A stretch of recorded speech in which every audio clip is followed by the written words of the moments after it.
what I'm asking this morning is, do you know your reason for being?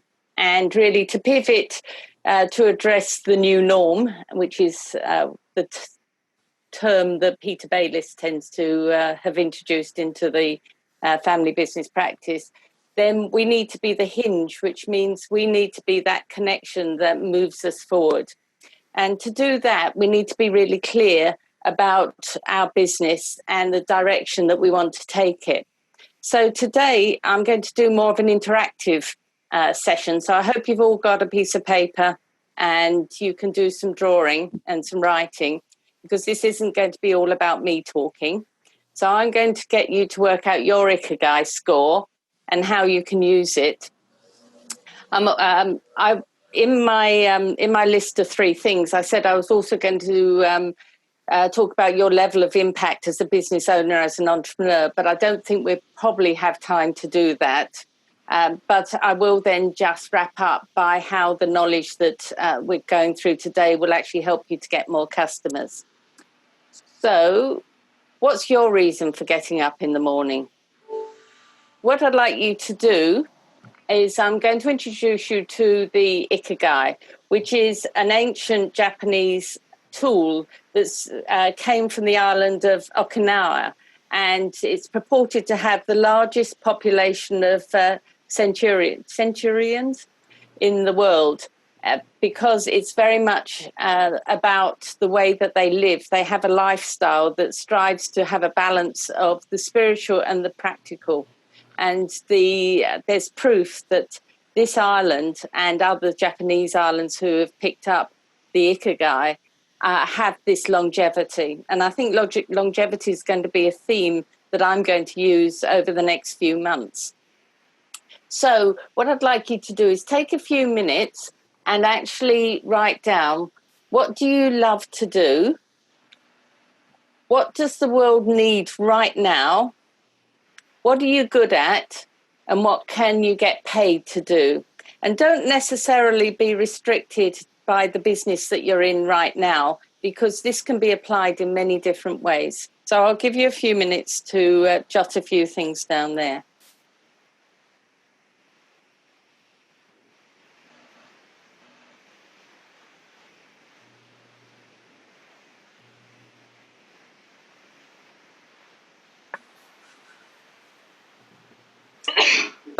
When you've jotted something down in each of those 4, just put your hand up and let me know. Thanks, Peter.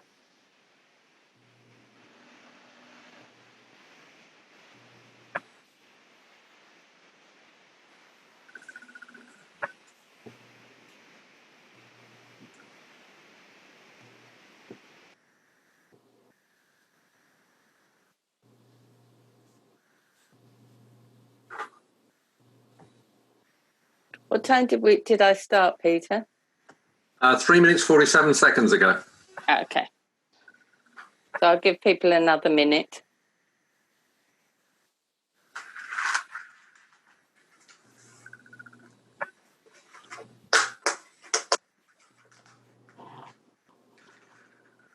And anyone watching this recording, they can do this exercise just as well.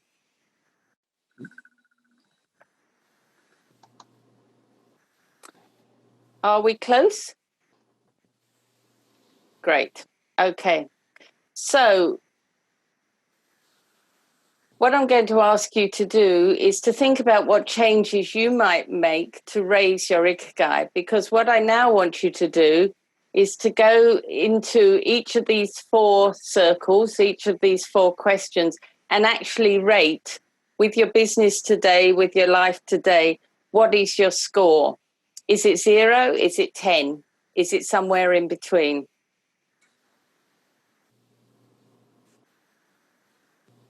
When you've done that, whoever's finished, you just let me know your scores.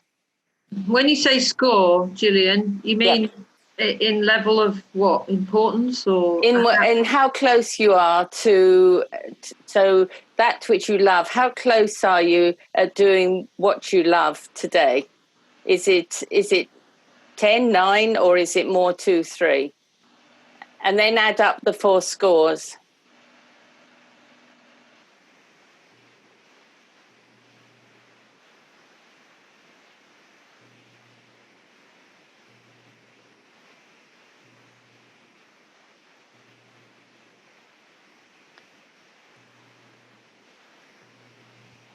Has anybody done theirs?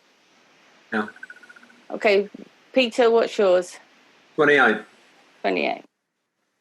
Roderick? 29. 29.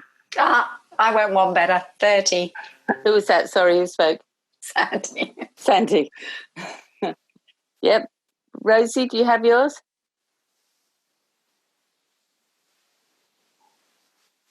You're on mute, Rosie. 30. You're 30. Julie? 21. Matt? Keris, you're ready. 36. 36, wow. And we're just waiting for Matt. Yeah, mine's 12. Oh, right. But that's at the moment because my particular business at the moment isn't doing anything that would tick the boxes. That's fine. That's fine, and that's one of the benefits of actually doing your Ikigai. I must say that your scores are more typical of people who are in their own business. When you do this exercise with people who are employed, they're probably more around Matt's score of 12, 13. And it's often a great eye-opener for people. So you've all got somewhere around 10 or so, apart from Keris, which is a wonderful score. You've all got about 10 where you're a bit lower. So it's then worth looking at the parts in between, because these all show where you could actually work a little bit more on getting your Ikigai higher. So if you love what you do and you know what the world needs and you're good at it, then you're going to find that you're enjoying what you're doing, but you're not necessarily getting the wealth that you need. And again, if you know what the world needs and you can get paid for it and you're good at it, you're going to, again, enjoy what you're doing, but you're going to have a sense of uncertainty. And you can go around each one of these and actually see where the gap might be. And then you can think about actually how in your life you can actually raise that area of your life. Keris, with a score of 36, what do you tell me about? Tell me about your fulfillment and why you've got such a high score, because that's just amazing to have someone with a 36. However, I might just burst the bubble. So I love what I can do. The world needs it. I can be paid for it, and I am good at it. However, the world doesn't know that quite yet. So I feel there's potentially a part of your circle that's missing that would bring my scores right down. I'm a relatively new business. I have a lot of experience in redundancies and recruitment. The world needs redundancy support, but it's taking business owners through that know, like, trust and showing them that I can provide the support that they need. Okay. Well, so I kind of feel, although I could be paid for it, I'm not really being paid for it as much as I'd like to be, because I need to take businesses down that route. Right. But what this is, when we use the Ikigai in our process of getting more business, increasing leads and generating more business and growth, this is actually very much the first stage, because you've actually passed that first stage, because you know what you're good at, you know what the world needs, and you know what you love. So you're actually past that first stage, and you can then start to look at, now, how do I market it? How I know the messages that I need to get out. I know I have that confidence. Whereas someone like Matthew, who's got only a 12, Matthew, tell me about your scores. Where's your higher scores or your lower scores? High scores were love what I do. because I still love what I do. But at the moment, the world doesn't need it because you can't do it. Therefore, I'm good at helping people, but people don't need my help at the moment because they're not having events, and I'm not getting paid for it. So this for you, the Ikegai is now to say, how do I pivot? What can I do differently?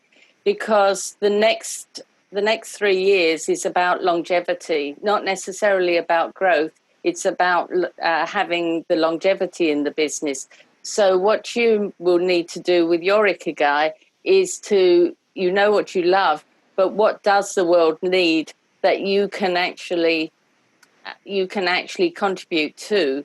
And it may not be in the form that you've been doing for the last however many years leading up to March 2020. Last 4 years, yeah. So the purpose of the tool for you is to really look at what can you do now that the world actually needs. And then go across to the other side, the purple side, which is saying, so what am I actually good at? And it may not be purely around the events. And this is where you may need to get creative. You may need to go back to, right back and really look inside yourself and say, what am I good at? And what can I develop?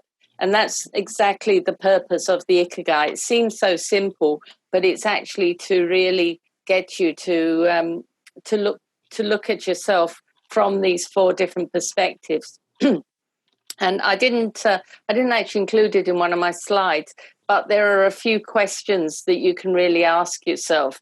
Things like, what really makes me happy? What am I doing?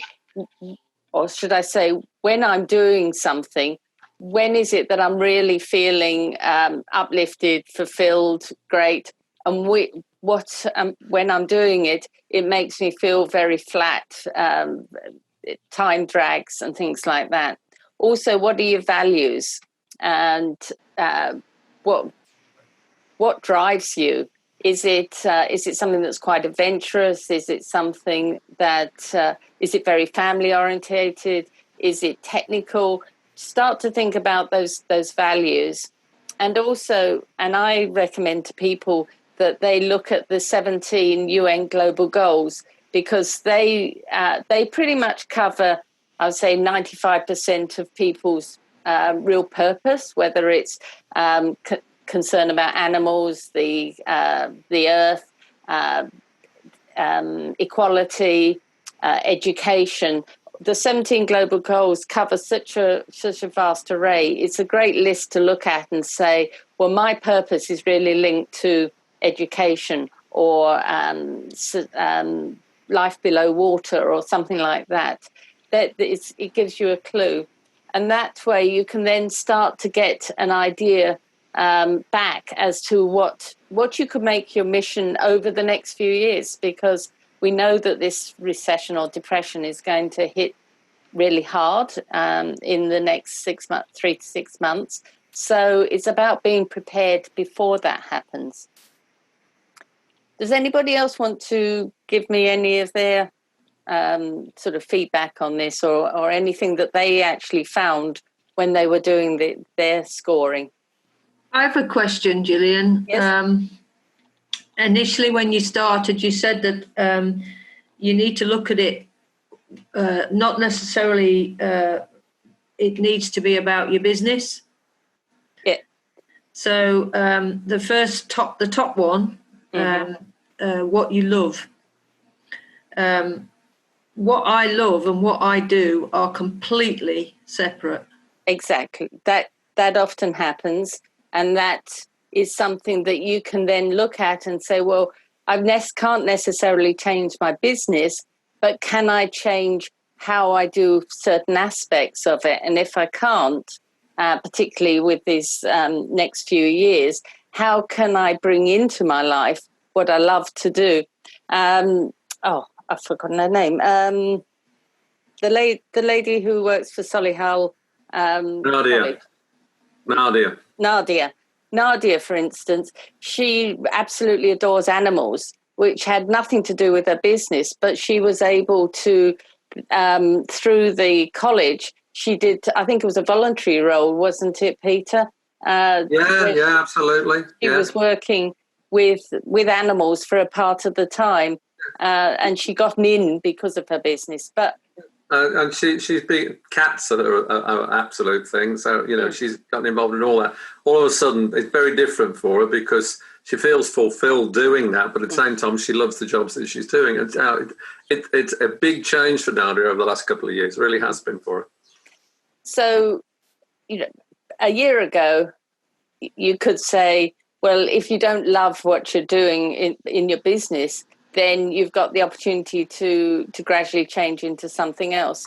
Where we are today in the world, it's about longevity. So, you do have to build in that safety factor, but it doesn't mean to say that you have to forgo what you love doing. And again, the Ikegai is there to get you really thinking about how can you raise that score by building it in somewhere in your life.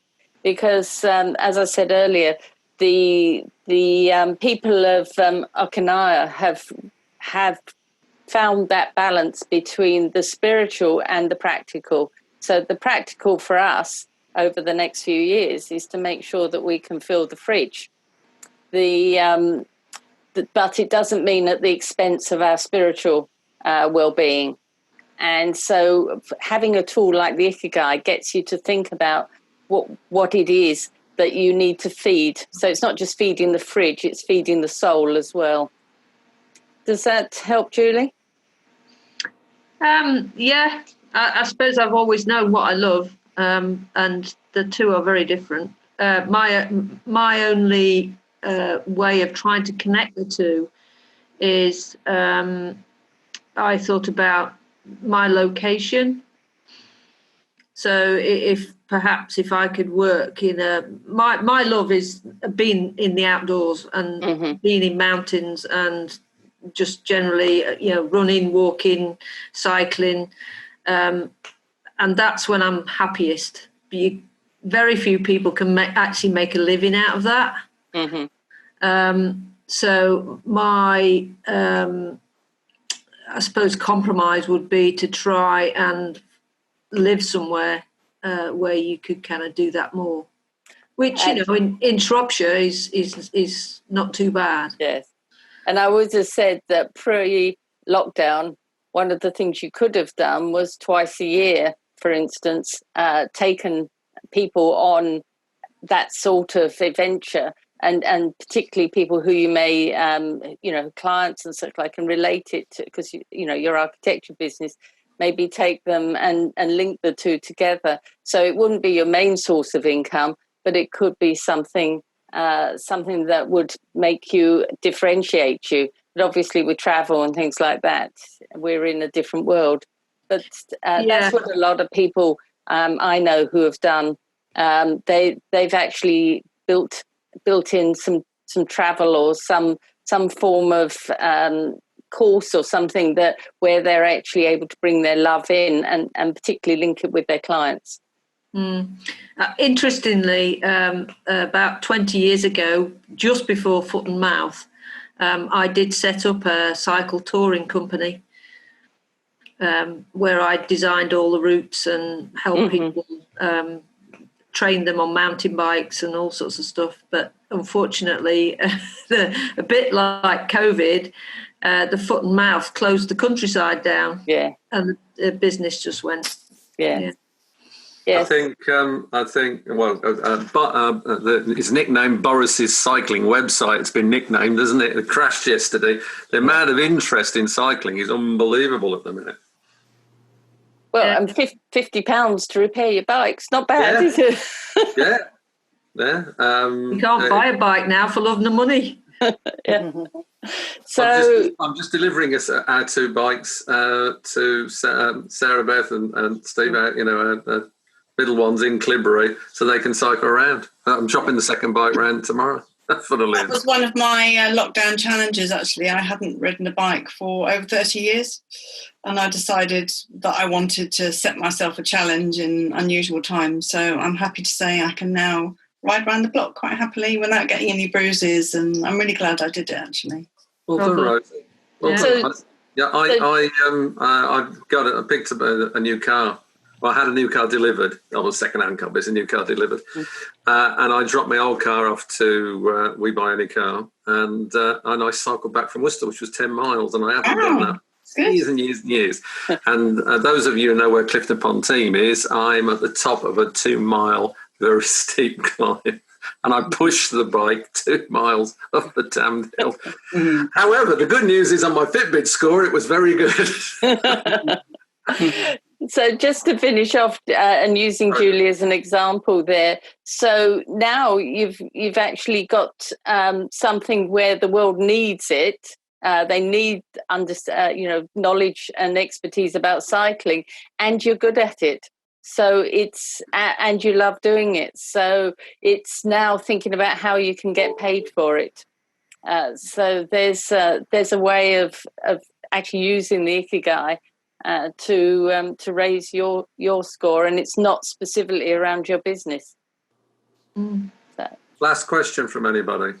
I had a quick one if nobody else did, but it was really about this doing what you love piece. I know that it all relates to business, but when I was writing it out, it's the making your time for yourself. So doing those things that you do love then bring an impact. And in my experience, it brings a positive impact into what you're then doing in your business, because you've almost had that self-care, that time to do what you enjoy, rather than just feeling that you've got to be constantly focused on work.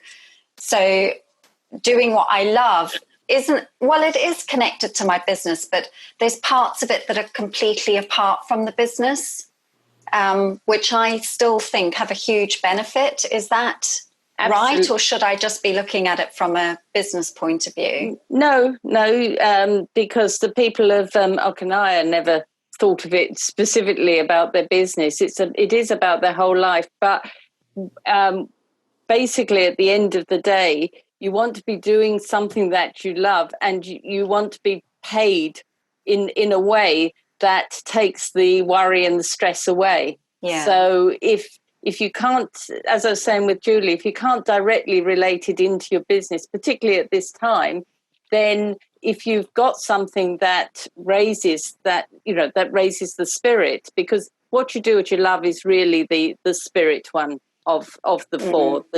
As long as you can raise that, and you are consciously looking at that, your Ikegai score is going to be high, and that's the whole purpose of the exercise, is to get your Ikegai high, so that you've got that balanced life.